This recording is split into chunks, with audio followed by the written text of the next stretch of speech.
How to capture video with Game Bar in Windows 10. Here's another Freedom Lab cheat sheet video.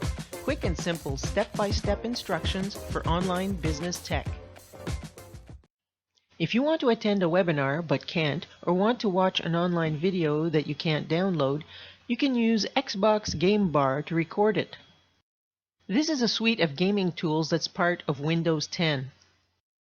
If you've never used Xbox Game Bar on your computer, you have to find it first.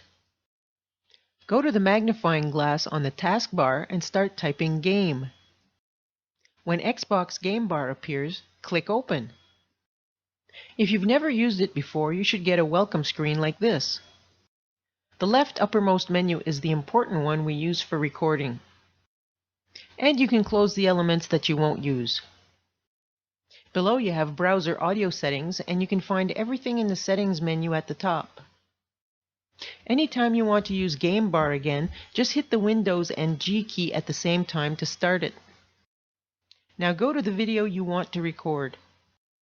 Click the record button and hit the play button on the video. If it's a live webinar, you won't have that option. Once you're recording, the stop button becomes available to you and you have a running timer of the recording. When you hit the stop button, a message appears that says Game Clip Recorded. You'll find your video in the default folder, which is Captures in the Videos folder. You can make changes to default settings from the Windows Settings menu under Gaming. And if in future Game Bar doesn't start, you can check here that it's on. In the Captures submenu, you can change the default folder if you wish.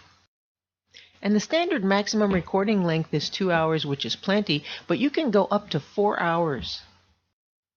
This is a handy Windows tool that I didn't even know existed until I tripped over it on my laptop. Hope you make good use of it as well.